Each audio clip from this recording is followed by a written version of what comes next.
اب تو بس بے چینی سے یہی انتظار تھا کہ کب بارات آئے اور کب میں رضا کی دلہن بن کر اس گھر کے آنگن میں جاؤں۔ پتہ نہیں کیوں لیکن میرا دل بار بار مجھے کچھ غلط ہونے کا احساس دلا رہا تھا، اور میں بس یہی چاہتی تھی کہ یہ شادی خیریت سے ہو جائے، اس میں کوئی رکاوٹ نہ آئے۔ جب تک بارات نہیں آئی، نکاح نہیں ہو گیا، میرا دل سکون سے نہیں بیٹھ رہا تھا، اور میں نے عمر کو دیکھا تو اس کی آنکھوں میں آنسو تھے۔ ایک لمحے کے لیے مجھے اس پر ترس بھی آیا، لیکن پھر میں نے سوچا کہ جو حرکت اس نے کی ہے مجھے اس پر غصہ آنا چاہیے، نہ کہ ہمدردی۔ میں رضا کے ساتھ گاڑی میں جا کر بیٹھ گئی اور ہماری بارات واپسی کے راستے پر گمزان ہو گئی۔ گاڑی میں صرف ہم دونوں ہی تھے۔ رضا کے ماں باپ اور باقی رشتہ دار دوسری گاڑی میں آ رہے تھے۔ گاڑی رضا ڈرائیو کر رہا تھا۔ تھوڑی دیر کے بعد رضا کے موبائل پر بیل بجی تو میں نے سوچا کہ وہ تو ڈرائیونگ کر رہے ہیں تو میں ہی اٹھا لیتی ہوں۔ یہ سوچ کر ابھی میں نے اس کے موبائل کو ہاتھ لگایا ہی تھا کہ اس نے ایک دم سے میرے ہاتھ سے اپنا موبائل کھینچ لیا۔ مجھے یہ بہت ہی انکمفرٹیبل لگا اور اپنی تو میں محسوس ہوئی، لیکن وہ موبائل بند کر کے اپنے شیروانی کی جیب میں ڈال چکا تھا۔ میرے چہرے کے عجیب انداز دیکھ کر وہ کہنے لگا، سوری لیکن میں کچھ چیزیں کبھی کسی کے ساتھ شیئر نہیں کر سکتا، اور ان میں موبائل فون بھی ہے، کیونکہ ہر ایک کی پرائیویسی ہوتی ہے۔ مجھے یقین ہے تم میری بیوی پرائیویسی کی رسپیکٹ کرو گی۔ میں کیا کہتی؟ میں چپ ہو کر رہ گئی اور سر ہلا دیا۔ میں سوچنے لگی شاید مرد صرف شادی سے پہلے تک ہی مضبوط رہتا ہے اور بعد میں شوہر ہی بن جاتا ہے۔ اور خیر جب ہم گھر پہنچے تو کافی رات ہو چکی تھی۔ مجھے منہ دکھائے میں رضا نے ڈائمنڈ کا سیٹ گفٹ میں دیا تھا، لیکن میرے سارے شکوے اور سارے گلے دور ہو گئے تھے۔ ہماری وہ رات بہت ہی اچھی گزرے تھی۔ میری شادی کی پہلی رات میرے تصور سے بھی بڑھ کر تھی۔ اس نے مجھے بہت ہی عزت اور پیار دیا تھا۔ میں صبح فجر کی اذان سے پہلے ہی اٹھ گئی تھی۔ ابھی میں اٹھ کر واش روم جانے کا سوچ ہی رہی تھی کہ میں نے بیٹھ کے دوسری طرف ہلچل کی آواز سنی۔ شاید رضا بھی اٹھ گئے تھے۔ وہ فون پر کسی سے میسج پر بات کر رہے تھے۔ پھر فون وہیں رکھ کر وہ واش روم چلے گئے۔ جیسے ہی وہ واش روم گئے اسی وقت پھر سے میسج کی آواز سنائی دی۔ میں بہت ہی پریشان ہو گئی۔ ایک دم سے مجھے عجیب ہوا کہ میں دیکھتی ہوں کہ یہ ساری رات کے اس پہر وہ کس سے بات کر رہے تھے، لیکن میں نے خود کو روک لیا کہ رات کی بات مجھے یاد آ گئی تھی کہ جب میں نے اس کا موبائل لیا تھا کہ اس نے مجھ سے چھین لیا۔ اس لیے میں نے فیصلہ کیا کہ میں اب اس کے موبائل کو ہاتھ بھی نہیں لگاؤں گی، لیکن اسی وقت دوبارہ سے پھر ایک اور میسج آیا۔ میں نے آخر کچھ سوچ کر اس کا موبائل پکڑ ہی لیا، کیونکہ مجھے بس یہی جاننا تھا کہ اس وقت کس سے بات ہو رہی ہے۔ موبائل ان لاک تھا کیونکہ وہ بات کرتے کرتے واش روم میں چلا گیا تھا۔ میری نظر نام پر پڑی تو فرحاد لکھا نظر آیا۔ پھر غیر اختیاری طور پر میں میسج بھی پڑھنے لگی۔ جو میں میسج پڑھتی جا رہی تھی مجھے ایسا لگ رہا تھا کہ جیسے میرے جسم سے جان ہی نکلتی جا رہی ہے۔ مجھے اپنے کانوں سے دھواں سا نکلتا ہوا محسوس ہونے لگا۔ آخر ایسا کیسے ہو سکتا تھا؟ میں اتنی بڑی حقیقت سے انجان کیسے رہ گئی؟ مجھے وہ سب یاد آنے لگا کہ کیسے مجھے شادی سے روکنے کی کوشش کی گئی۔ ابھی میں یہ سب یاد کر ہی رہی تھی کہ باتھ روم کی کنڈی کھلنے کی آواز آئی۔ میں بہت ہی ڈر گئی۔ میں نے موبائل وہیں پر رکھا اور دروازہ کھول کر باہر کو ڈور لگا دی۔ اس وقت مجھے اپنے حلیے کی بالکل بھی پرواہ نہیں تھی کہ میں کیسی حالت میں ہوں۔ میں نے لال رنگ کی نائٹی پہنی ہوئی تھی، نہ میرے اوپر کوئی دوپٹہ تھا اور نہ ہی میرے پیروں میں جوتے۔ میں ننگے سر اور ننگے پیر گھر کے مین گیٹ کھول کر بس باہر بھاگتی ہی جا رہی تھی۔ اس وقت بس میں یہاں سے بہت دور جانا چاہتی تھی۔ اس وقت اچانک ہی مجھے پیچھے سے کسی نے آواز دی۔ شاید رضا تھا، لیکن وہ دوبارہ آواز آئی تو میں نے غور کیا کہ یہ کسی لڑکی کی آواز تھی۔ خوف کی ایک پوری لہر میرے وجود میں دوڑ گئی تھی۔ یہ کون تھا جو میرے پیچھے آ گیا تھا؟ میں نے پیچھے مڑ کر دیکھا تو وہ ایک لڑکی تھی، لگ بھگ میری ہی عمر کی۔ مجھے کہنے لگی، جس طرح سے تم بھاگ رہی ہو لگتا ہے تمہیں اپنے پتی کی سچائی معلوم ہو گئی ہے۔ کیا ہی اچھا ہوتا اگر تم پہلے میری بات تو سن لیتی۔ میں نے تمہیں تو 2 بار وارن کرنے کی کوشش کی تھی کہ شادی مت کرو، یہ آدمی تمہارے لائق نہیں ہے، لیکن تم نے ایک نہیں سنی اور اپنی زندگی برباد کر ہی لی۔ اس کی بات سن کر میں چونک گئی اور کہا کہ وہ تم تھی جو مجھے پیغام بھیجتی رہتی تھی۔ وہ کہنے لگی، ہاں میں ہی تھی وہ جو تمہیں پیغام بھیجتی تھی۔ میں کسی مجبوری سے تمہارے سامنے آ کر بات نہیں کر سکتی تھی۔ مجھے سمجھ میں نہیں آیا کہ میں اس کی بات کا کیا جواب دوں۔ میں بالکل چپ ہوئی رہی تھی۔ تو وہ کہنے لگی، تم واپس جاؤ، ابھی بھی اتنی دیر نہیں ہوئی، کسی کو معلوم نہیں ہوا ہوگا کہ تم گھر سے باہر ہو۔ میں نے اس لڑکی کو کہا کہ تم عجیب ہو، پہلے مجھ سے شادی سے منع کرتی ہو اور پھر اب جب کہ میں حقیقت جان چکی ہوں تو اب مجھے واپس اس جہنم میں جانے کو کہہ رہی ہو۔ میں واپس ہرگز نہیں جاؤں گی، میں بس یہاں سے بھاگ کر اپنے گھر جاؤں گی۔ وہاں میری حالت دیکھ کر وہ کہنے لگی، تمہارا کیا خیال ہے کہ تم یوں اپنے گھر جاؤ گی تو تمہیں راستے میں کوئی نہیں دیکھے گا؟ اس کی بات سن کر ایک لمحے کو میں سن رہ گئی۔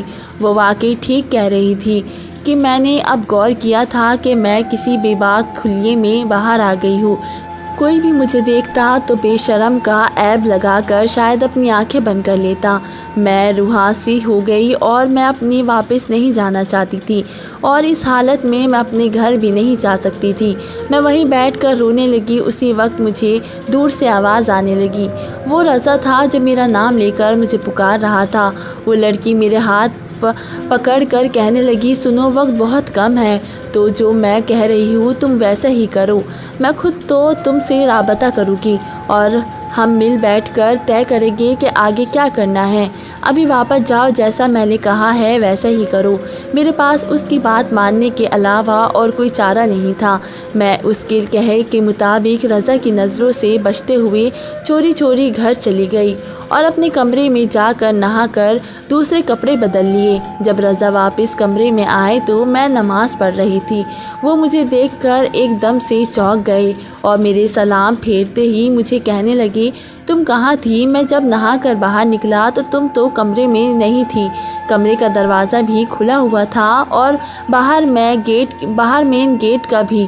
مجھے تو ایسا لگا کہ جیسے میری ایک رات کی دلہن مجھے چھوڑ کر بھاگ گئی ہے۔ کہاں گئی تھی تم اور واپس کب آئی؟ میں اس کی بات سن کر حیران ہونے کی اداکاری کرنے لگی اور کہا کہ میں تو کہیں بھی نہیں گئی تھی، آپ ہی واش روم میں تھے، اور جب مجھے واش روم جانا تھا تو میں دروازہ کھول کر گھر کے مین واش روم میں چلی گئی تھی۔ جب کمرے میں آئی تو آپ کمرے میں تھے ہی نہیں۔ مجھے لگا کہ شاید آپ باہر چلے گئے ہوں گے، اس لیے میں بھی نہا کر نماز پڑھنے لگی۔ میری بات سن کر وہ چپ ہو گئے اور میں اس کے تاثرات سے اندازہ لگانے کی کوشش کرنے لگی کہ اس وقت وہ کیا سوچ رہا ہے۔ اسے میری بات پر یقین آیا بھی ہے کہ نہیں۔ رضا سے میری پہلی ملاقات ایک شادی میں ہوئی تھی۔ میں اپنی دوست کی شادی میں شرکت کی غرض سے دوسرے شہر میں گئی تھی۔ رضا لڑکے والوں کی طرف سے بارات میں شامل تھا اور وہ انتہائی ہینڈسم اور اچھا لگ رہا تھا کہ پہلی ہی نظر میں میرے دل کا بھا گیا تھا۔ شاید اس نے بھی میری دلچسپی محسوس کر لی تھی، تبھی اس نے میری طرف دوستی کا ہاتھ بڑھایا، جیسے میں نے فوراً تھام لیا۔ میں ایک لیبر گھرانے سے تعلق رکھتی ہوں۔ ہمارے گھر والے بہت ہی کھلے دماغ تھے۔ میں کالج یونیورسٹی میں لڑکیوں کے ساتھ ہی پڑھتی تھی، اس لیے مجھے امید تھی کہ میرے گھر والے ایک لڑکے کو پسند کرنے پر برا نہیں مانیں گے اور میری شادی اس سے کروا دیں گے، لیکن گھر والوں سے بات کرنے سے پہلے میں اس کے ساتھ تھوڑا وقت گزارنا چاہتی تھی تاکہ اس کو سمجھ سکوں اور جان سکوں کہ ہم ایک دوسرے کے ساتھ چل بھی سکتے ہیں یا نہیں۔ رضا ہر لحاظ سے ایک اچھا لڑکا تھا۔ اس نے کبھی میرا ہاتھ تک نہیں پکڑا تھا اور نہ ہی کوئی غلط بات کی تھی۔ کئی بار وہ مجھے اپنے گھر لے جا کر اپنے پاپا سے بھی ملوا چکا تھا، جو مجھے ہر بار یہی پوچھتے تھے کہ میں بتاؤں کہ وہ کب میرا رشتہ لے کر آئے۔ 3 سے 4 مہینے تک رضا کے ساتھ وقت گزار کر مجھے اندازہ ہو گیا تھا کہ میں اس کے ساتھ ایک اچھی زندگی گزار سکتی ہوں۔ اس سے پہلے کہ میں گھر میں شادی کی بات کرتی میری ماسی نے عمر کے لیے میرا رشتہ لے آئی، اور میرے ماں باپ ہر لحظے سے اس رشتے کے حامی تھے، کیونکہ وہ چاہتے تھے کہ میں عمر سے شادی کے لیے ہاں کر دوں۔ لیکن اب تک وقت آ گیا تھا کہ میں اپنے لیے اسٹینڈ لیتی۔ میں نے عمر کے ساتھ شادی کرنے سے صاف انکار کر دیا اور ماں بابا کو اپنی پسند بتا دی۔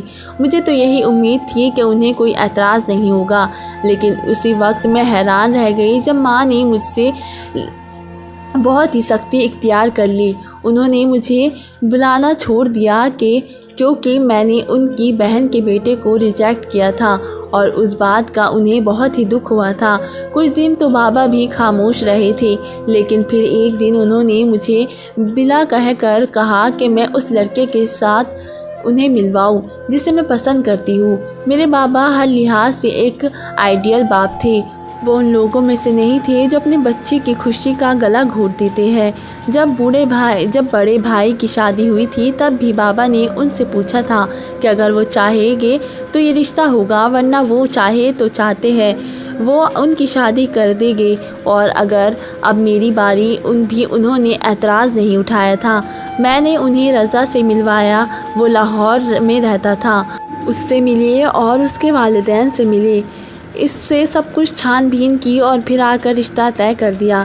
لیکن میری ماں کا مون بالکل بھی ٹھیک نہیں تھا اور وہ نہیں چاہتی تھی کہ میری شادی اسی جگہ ہو، لیکن کسی نہ کسی طرح سے بابا نے انہیں منا ہی لیا۔ لیکن اس باوجود انہوں نے میرے ساتھ بازار جانے سے صاف انکار کر دیا کہ وہ میری شادی کی شاپنگ میں حصہ نہیں لے سکے گی، مجھے جو کرنا ہے میں خود ہی کروں گی۔ وہ اس تقریب میں شریک ہو جائے تو میں اسی کو غنیمت سمجھوں گی، اور میں نے بھی چپ سادھ لی اور جو جیسے چل رہا ہے ویسا ہی چلنے دیتی ہوں۔ ماں کب تک ناراض رہے گی؟ ایک نہ ایک دن تو ماں ہی جائے گی نا۔ اس لیے میں نے اپنی شادی کی ساری شاپنگ اپنی دوستوں کے ساتھ ہی کی تھی۔ وہاں میں نے تو یہی سوچا تھا کہ میں نے اپنی پسند کی شادی کی ہے تو رضا ہر لحاظ سے ایک آئیڈیل شوہر ثابت ہوگا اور ہم اپنی زندگی آخری تک بہت ہی اچھے طریقے سے گزاریں گے، اتنے کے لوگوں کے ہمارے پیار کے مسئلے دیں گے۔ لیکن میں کبھی سوچ بھی نہیں سکتی تھی کہ شادی کی پہلی رات ہی مجھے ایک ایسا سرپرائز ملے گا کہ میری ہستی تہستی زندگی برباد ہو جائے گی۔ اتنا بڑا راز جیسے جان کر میرا ایک لمحے کو بھی اس کے ساتھ رہنے کا دل نہیں کر رہا تھا۔ اوپر سے کئی ایسے سوالات تھے جنہوں نے میرے دماغ کو الجھا کر رکھ دیا تھا۔ وہ لڑکی آخر کون تھی؟ رضا کو کیسے جانتی تھی؟ اور اس نے مجھے واپس گھر کیوں بھیج دیا تھا؟ میں بس یہی سب کچھ سوچ رہی تھی اور یہی سب چیزیں سے ڈر رہی تھی کہ میری کسی سے بات پر رضا کو شک نہ ہو جائے کہ میں اس کے راز تک پہنچ گئی ہوں۔ لیکن شکر ہے ایسا ویسا کچھ نہیں ہوا تھا۔ وہ مجھ سے نارمل انداز میں بات کرتا رہا۔ کھانے کے میز پر وہ ہر چیز میرے آگے رکھتا رہا کہ میں پیٹ بھر کر کھاؤں اور بھوکی نہ رہوں۔ اس کے چہرہ دیکھ کر میں بار بار یہی سوچ رہی تھی کہ کاش تم اتنے دھوکے باز نہ ہوتے، کاش یہ چہرہ وہی ہوتا جس سے میں نے محبت کی تھی۔ لیکن ظاہر ہے ایسا نہیں تھا۔ جو کچھ بھی میں جان چکی تھی اس کے بعد تو اس پر یقین کرنا بہت ہی مشکل ہو گیا تھا۔ میں بس یہی لڑکی کا انتظار کر رہی تھی کہ وہ کسی طرح مجھ سے رابطہ کرے۔ میں انہی سوچوں میں مگن تھی کہ اپنا نام سن کر چونک گئی۔ رضا کی ماں مجھے کہہ رہی تھی، بہو تم کچھ لے کیوں نہیں رہی ہو؟ دیکھو مجھے تم رضا کی ماں نہیں بلکہ اپنی ماں ہی سمجھو۔ اس کی بات سن کر میرا دل چاہا کہ میں گرم گرم ناشتے کی ٹرے اس کے چہرے پر ڈال دوں اور چیخ کر کہوں کہ تم میری ماں کیا بنو گی، تم تو رضا کی بھی ماں نہیں ہو۔